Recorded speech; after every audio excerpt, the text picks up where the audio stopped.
Today in Tehran, the epicenter of this widening war, the plumes of smoke were massive and the explosions thunderous.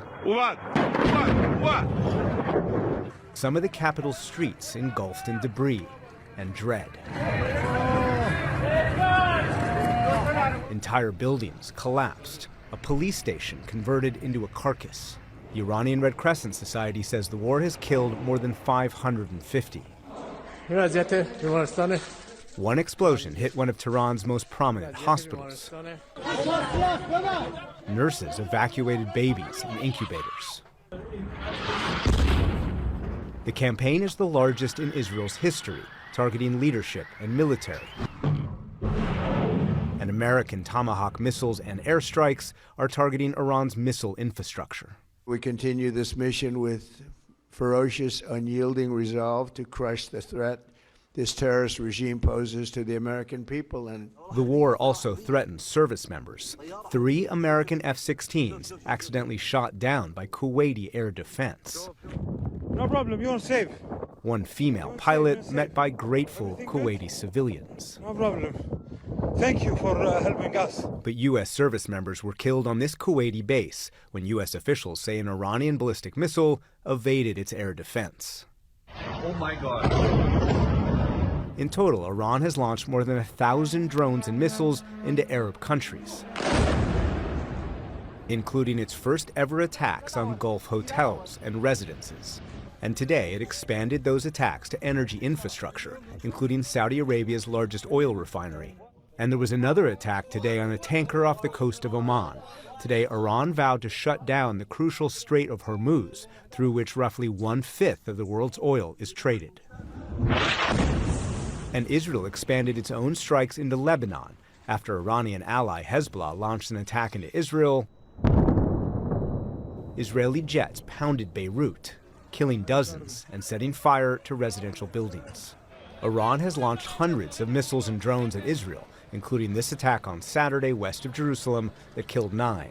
Today, Israeli Prime Minister Benjamin Netanyahu visited the site and reiterated his goal, the elimination of the Iranian threat. And if this regime, this terrorist regime of the kind we've never seen in the world, if they get nuclear weapons and the means to deliver them, ballistic missiles, intercontinental ballistic missiles, they will threaten all of humanity. At the Pentagon today, Secretary Pete Hegseth and Chairman of the Joint Chiefs Dan Kane made clear the U.S. military objectives were limited to Iran's missiles and drones and Navy. This operation is a clear, devastating, decisive mission. Destroy the missile threat, destroy the Navy, no nukes. Our mission is to protect and defend ourselves and together with our regional partners, prevent Iran from the ability to project power outside of its borders and be ready for follow-on actions as appropriate. they're never going to have a nuclear weapon. But at the White House, President Trump listed maximalist goals, including the destruction of Iran's missile capabilities, quote, annihilating their navy, preventing Iran from having a nuclear weapon, and blocking Iran's arming, funding, and directing regional proxies. Whatever the time is, it's okay. Whatever it takes, we will always, and we have right from the beginning, we projected 4 to 5 weeks, but we have capability to go far longer than that. We also projected 4 weeks to terminate the military leadership, and as you know, that was done in about an hour, so we're ahead of schedule there. But in multiple interviews since the weekend, the president provided varying timelines and goals. He called the Venezuela model, where the U.S. military captured President Nicolas Maduro but left intact his entire government, the, quote, perfect scenario in Iran. He said he had multiple choices to lead Iran, but then he told ABC News it's not going to be anybody that we were thinking of because they are all dead. He told The Atlantic he'd agreed to resume negotiations, but a senior administration official later clarified the president would negotiate, quote, eventually. Simultaneously, Trump said Iranians would, quote, obviously have an opportunity to overthrow the government, the exact opposite of negotiations, to keep the regime.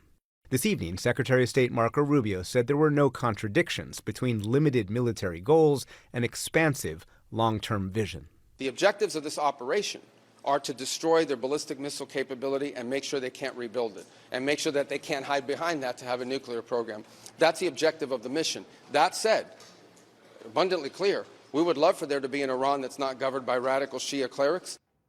And tonight, President Trump warned in an interview with CNN that the biggest wave of U.S. strikes, Amna, is, quote, coming soon. Nick, tell us more about the goals of this war and some of those varying, contradicting statements you just laid out. What are U.S. officials telling you? So the key is what you just heard there from Rubio. The U.S. military is destroying Iran's missiles, drones, and Navy. Their mission stops there. U.S. officials reject the Colin Powell Pottery Barn model. If you break it, you own it. But the long-term goal is still regime change. So how do you square that circle? U.S. officials tell me by focusing on a change in the regime rather than a change of the regime. So if Iran gave in to all of the U.S. demands at the negotiating table, that would achieve U.S. goals. Or if the Iranian people overthrew the government in some kind of insurgency after the U.S.-Israeli military campaign, that would also achieve the goals. And here's the thing. U.S. officials I talk to say they don't have to choose between those two things. And that's extraordinary because on the one hand, you have relatively limited military goals for an operation.